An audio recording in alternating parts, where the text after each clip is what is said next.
shoshmang.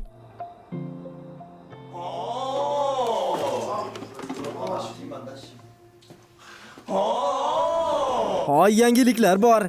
Qani bu yoqqa kelinglar. Nima bo'libdi? Nima? Nima gap? Oy, bunga qara.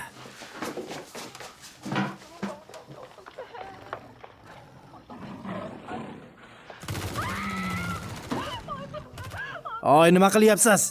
Shoshmay turing. Juda ham afsusdaman. Yo xudo, bu montaj emasmi? Rostdan ham. Nega harbiylar hayvonlarni o'ldiryapti? Montajga o'xshayapti. Yo'q. Buni qayerdadir ko'rgandekman.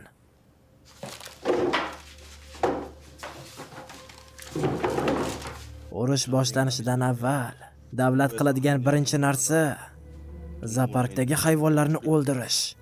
Sherlar, qoplonlar, fillar.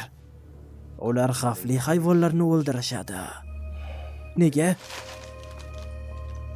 Chunki ular qafasdan chiqsa, ular insonlarni qidirib yeb tashlaydi.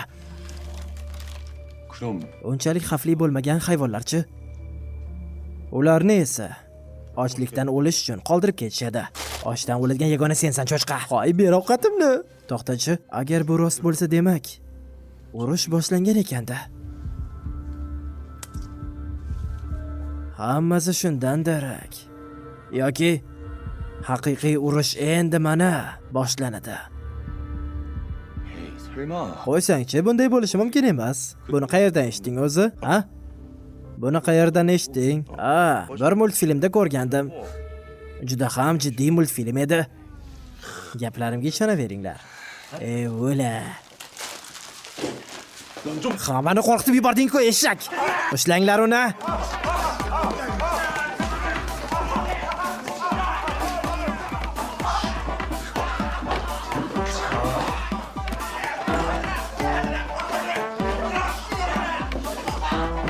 Bu yana qanday bema'nilik bo'ldi?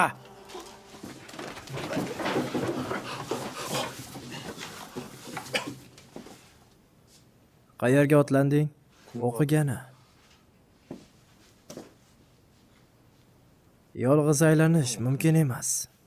O'qiging kelsa shu yerda qol. Bu yer juda ham shovqin.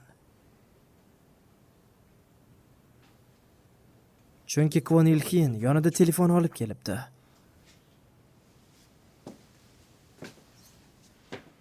Telefonlar mumkin emas. Bundan xabaring yo'qmidi? Qani ber.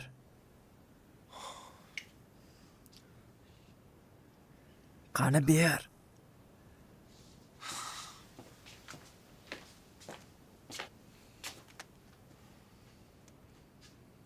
Birinchi qoidani buzganing uchun jazo esingdami? Albatta.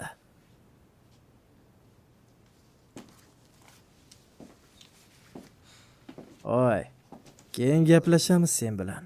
Meni hozir ham vaqtim bor. Oy, la'nat iflos. Oy, ularni ajratish kerak hozir urush. To'xta.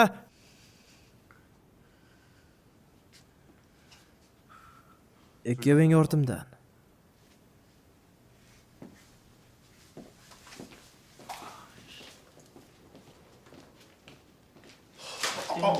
Hammasi seni deb bo'ldi, eshak. Men nima qildim? Qayerga ketdi? Yo xudoyim. Oy, iflos, yaxshilab ushla. Hozir tushirib yuborasan. Aynan shuning uchun ham seni do'stlaring yo'q. Oy, hayvon. Oy,